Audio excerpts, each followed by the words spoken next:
पर्यावरण मंत्री पंकजा मुंडे यांनी झी 24 तासच्या कार्यालयाला भेट देऊन गणपती बाप्पाचं दर्शन घेतलं।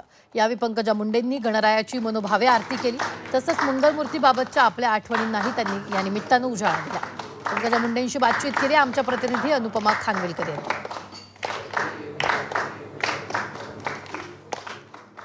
झी 24 तासच्या आमच्या कार्यालयामध्ये गणपती बाप्पांचं आगमन झालेलं आहे। आज गौरींचं पूजन आहे आणि गणपती बाप्पांच्या आमच्या ऑफिसमध्ये आज मंत्री महोदय आलेले आहेत आणि पंकजा मुंडे सध्या आपल्याबरोबर आहेत। आपण त्यांच्या भावना आज जाणून घेऊया, काय नेमक्या गणेशोत्सवाच्या भावना आहेत। तुम्ही खरं तर आमच्या ऑफिसमध्ये आलात, वेळ काढून, त्याबद्दल आधी मनापासून आभार। बाप्पाची आत्ता छानशी आरती केली, काय बाप्पाला साकडं घातलं, काय प्रार्थना केली? सर्वप्रथम तुमचे खूप आभार की मला इथे येण्याची संधी दिली।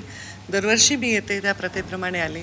बाप्पाला काही साकडं घातलं असं म्हणायला जावं तर आपण रोज बाप्पाची प्रार्थना करत असतो। या गणेशोत्सवामध्ये बाप्पाला हेच साकडं घातलं की हे गणेशोत्सव निर्विघ्न पार पडू दे, पर्यावरणपूरक असा गणेशोत्सव होऊ दे आणि सर्व म्हणजे म्हणतो ना आपण, हे ईश्वरा सर्वांना चांगली बुद्धी दे, आरोग्य दे, सर्वांना सुखात ठेव, आनंदात ठेव। आज गौरींचं पूजन आहे आणि निश्चितच प्रत्येक भागामध्ये वेगवेगळ्या परंपरा असतात। तुमची एखादी आठवण गणेशोत्सवातली, गौरी पूजनातली? गौरी आपल्या इकडे म्हणलं जातं कोकणात आणि गणपत इकडच्या भागामध्ये आमच्याकडे महालक्ष्मी म्हटलं जातं। तर महालक्ष्मीचं आगमन असतं आणि ते पूर्वी आम्ही सगळे जॉईंट फॅमिलीत राहायचो। आमचे मोठे काका, आम्ही सगळे चुलत, आम्ही गावाला नात्र्याला बाबांच्या जन्मगावी जायचो आणि दोन दिवस खूप छान उत्सव असायचा। सवाष्णी बोलवणं, हळदी कुंकू देणं, हे छान खूप कार्यक्रम असायचा आणि छान खायला मिळायचं। त्याला खूप पदार्थ करावे लागतात। इव्हन माझ्या म्हणजे बाबांच्याकडे पण आणि माझ्या कडे पण, मामांच्याकडे तर ते भरभरून असं ताट भरून जेवायला घातलं जायचं आणि खूप सुंदर स्वादिष्ट पदार्थ खायला मिळतात।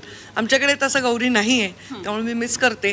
पण मी नक्कीच ते लहानपणीच्या आठवणी, आम्ही गच्चीवर जाऊन आराम करायचो, झोपायचो आणि ते खूप सुंदर त्या आठवणी आहेत माझ्यासाठी। मला वाटतं ते दिवस जास्त छान होते। एकमेकांशी प्रेम आणि हे जोपासण्याचं होतं, एकमेकांच्या घरी जायचो।